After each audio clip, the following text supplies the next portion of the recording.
Assalamualaikum warahmatullahi wabarakatuh.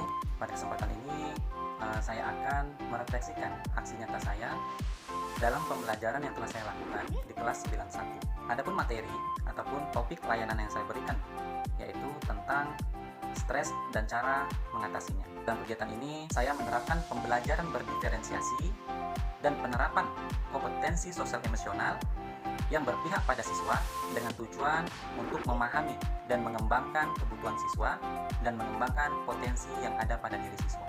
Adapun refleksi yang saya lakukan sebelum saya melakukan pembelajaran diferensiasi di kelas adalah terlebih dahulu saya menyusun ataupun merancang RPL, yaitu rencana pelaksanaan layanan bimbingan konseling, karena dalam hal ini saya adalah seorang guru bimbingan konseling yang di dalam RPL tersebut saya juga menerapkan pembelajaran atau kompetensi sosial emosional dalam menunjang pembelajaran ataupun layanan klasikal yang saya berikan kepada siswa. Setelah itu saya memetakan siswa sesuai dengan gaya belajarnya masing-masing. Misalnya siswa yang memiliki gaya belajar visual saya bentuk dalam satu kelompok, di kelompok 1. Kemudian siswa yang memiliki gaya belajar auditori saya kelompokkan dalam kelompok kedua. Kemudian seterusnya siswa yang memiliki gaya belajar kinestetik saya jadikan satu kelompok, saya tempatkan di kelompok ketiga. Dalam RPL yang saya susun, terlebih dahulu saya memberikan refleksi tentang pembelajaran yang sudah saya bahas pada pertemuan sebelumnya. Saya juga memberikan selingan berupa ice breaking kepada siswa yang bertujuan untuk memberikan semangat ataupun memberikan motivasi pada siswa untuk dapat melanjutkan kegiatan pembelajaran pada saat itu, sehingga mereka dapat merasa siap untuk menerima pembelajaran selanjutnya yang akan saya berikan. Dalam hal ini saya menerapkan kompetensi sosial emosional menggali fokus siswa. Kemudian dalam kegiatan inti saya menampilkan pembelajaran dengan menggunakan beberapa cara seperti PowerPoint dan juga video animasi yang sesuai dengan kebutuhan dan gaya belajar siswa, yang tentunya berkaitan dengan materi yang akan saya ajarkan pada saat ini. Ini kita kaitkan dengan diferensiasi konten. Setelah itu saya juga menampilkan sebuah video di mana dalam video tersebut saya mengajak siswa ataupun menginstruksikan kepada siswa untuk memperhatikan video tersebut.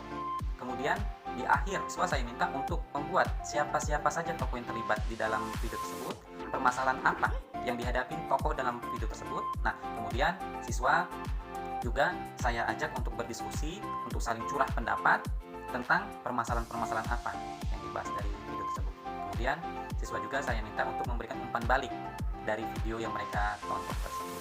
Yang saya rasakan dalam penerapan pembelajaran berdiferensiasi ini tentu sangat bermanfaat sekali untuk diri saya pribadi, karena menurut saya dengan saya menerapkan pembelajaran berdiferensiasi di kelas yang saya ampu, saya dapat melihat dan juga saya dapat mengidentifikasi kebutuhan-kebutuhan siswa dan potensi-potensi siswa sebelum memulai pembelajaran, sehingga dengan demikian dapat menyusun dan merancang pembelajaran yang berpihak kepada siswa berdasarkan potensi, minat, kesiapan belajar siswa, dan profil belajar siswa, dan berdasarkan pastinya dengan gaya belajar mereka masing-masing.